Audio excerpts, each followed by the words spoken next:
खास तौर पर उत्तर प्रदेश में, जहां ऐसा लगता है जैसे कानून के नाम पर जंगल राज चल रहा हो। हाल ये है कि मॉब लिंचिंग को रोकने की बजाय सत्ता में बैठे लोग आग में घी डालने का काम कर रहे हैं। ऐसा लगता है जैसे संविधान की किताब तो है, पर इसे चलाने वालों का ईमान गुम हो गया है।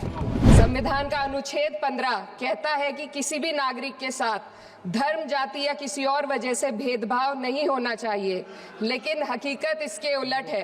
अच्छा हिंदुस्तान हमारा। जय Hind sir. Thank you ma'am. माननीय श्री इकरा चौधरी जी। धन्यवाद सभापति महोदय, आपने मुझे इस विशेष चर्चा पर बोलने का मौका दिया। भारत के संविधान के 75वें वर्ष की चर्चा के मौके पर मैं सबसे पहले संविधान बनाने वालों की दूरदृष्टि को सलाम करती हूँ। एक युवा सांसद के तौर पर मैं अपनी उम्मीदों को संविधान के साथ जोड़कर खास तौर पर ये बताना चाहती हूँ कि आज हमारे देश में पिछड़े, दलित, अल्पसंख्यक समुदाय को किस तरह अपने संवैधानिक अधिकारों और आज़ादियों की हिफाजत के लिए हर रोज मुश्किलों का सामना करना पड़ रहा है। Doctor B.R. अम्बेडकर के कथन से अपनी बात रखना चाहती हूँ। उन्होंने कहा था, मुझे अपने भारतवर्ष पर फक्र है कि जिसके पास ऐसा संविधान है जो लोकतंत्र, समाजवाद और सेक्युलरिज्म को संजोता है। लेकिन आज ऐसा लगता है जैसे संविधान की किताब तो है, पर इसे चलाने वालों का ईमान गुम हो गया है। आज हिंदुस्तान में हर वर्ग को किसी न किसी चुनौती का सामना करना पड़ रहा है, मगर अल्पसंख्यक, खास तौर पर मुसलमानों पर जो कहर टूटा है वो किसी से छुपा नहीं है। ये लोग सिर्फ अपने मजहबी पहचान की वजह से निशाने पर हैं। संविधान का अनुच्छेद 15 कहता है कि किसी भी नागरिक के साथ धर्म, जाति या किसी और वजह से भेदभाव नहीं होना चाहिए, लेकिन हकीकत इसके उलट है। हालात इस कदर बिगड़ चुके हैं कि hate speech, mob lynching, bulldozer द्वारा घरों को गिराने की घटनाएं आम हो गई हैं। खास तौर पर उत्तर प्रदेश में, जहां ऐसा लगता है जैसे कानून के नाम पर जंगल राज चल रहा हो। संभल में जो हुआ वो सबके सामने है। पुलिस के संरक्षण में निर्दोष लोगों की हत्या की गई और सरकार ने चुप्पी साध ली। अल्पसंख्यकों पर हिंसा बढ़ती जा रही है, मगर सत्ता में बैठे लोग या तो आंखें मूंदे हुए हैं या फिर इन घटनाओं को बढ़ावा दे रहे हैं। हद तो तब हो जाती है जब न्यायपालिका की बात भी अनसुनी कर दी जाती है। सुप्रीम कोर्ट ने मॉब लिंचिंग पर 11 सूत्रीय निर्देश जारी किए थे। इसमें साफ कहा गया था कि राज्य सरकारें और पुलिस इस तरह की घटनाओं को रोकने और दोषियों पर सख्त कार्रवाई करने के लिए जिम्मेदार है, लेकिन आज भी इन निर्देशों पर अमल नहीं हो रहा है। हाल ये है कि मॉब लिंचिंग को रोकने की बजाय सत्ता में बैठे लोग आग में घी डालने का काम कर रहे हैं। उनकी जुबान से ऐसी बातें निकलती हैं जो नफरत को और बढ़ावा देती है। ये अशांति अब इतनी गहराई तक फैल चुकी है कि हमारे समाज के धर्मनिरपेक्ष चरित्र पर गंभीर सवाल उठ रहे हैं। साल की शुरुआत में ही कई राज्यों में दुकानदारों को अपने नाम बोर्ड पर लगाने के लिए मजबूर किया गया।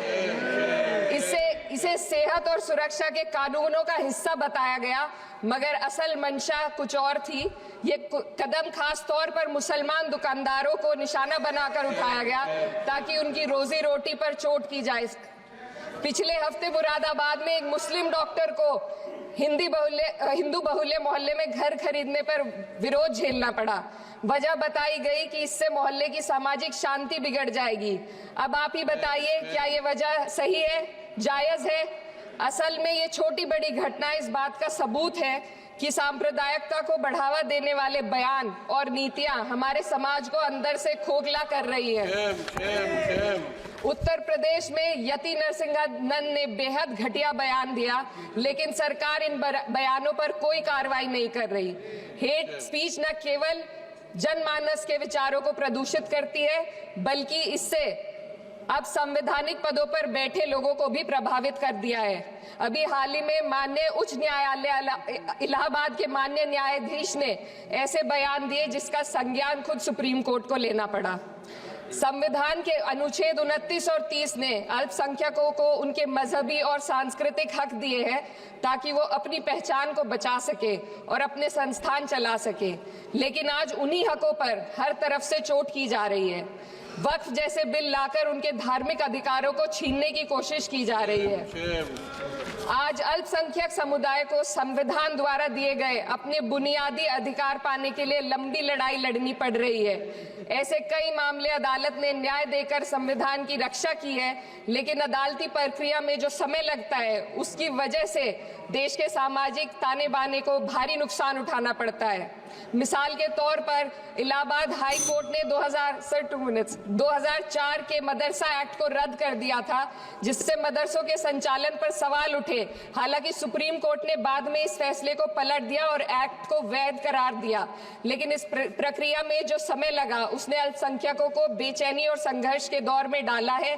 इसी कड़ी में प्लेसेस ऑफ वर्शिप एक्ट 91 भी आता है और कई अन्य अधिकार, उन्हें भी इसी तरह अदालती लड़ाइयों में उलझाया जा रहा है। ये स्थिति न केवल अल्पसंख्यकों के अधिकारों की राह में रुकावट है, बल्कि justice delayed is justice denied जैसी कहावत को सिद्ध करती है।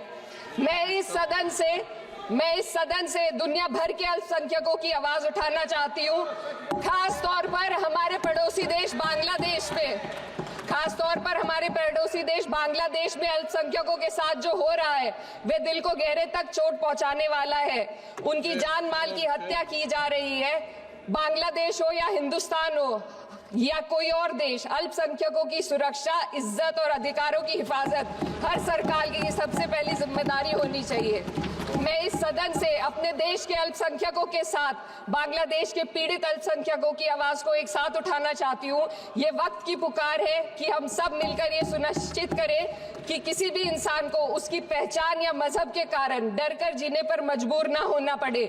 जहाँ हक छीने जाते हैं वहाँ अमन खो जाता है। ये बात हर सरकार को समझनी चाहिए। अगर हम सच में अपने संविधान का सम्मान करना चाहते हैं तो हमें नफरत और भेदभाव को खत्म करना होगा।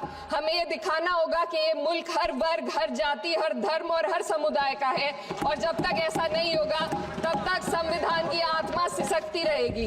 सर, अपनी बात को खत्म करते हुए मैं एक शेर अर्ज करना चाहती हूँ।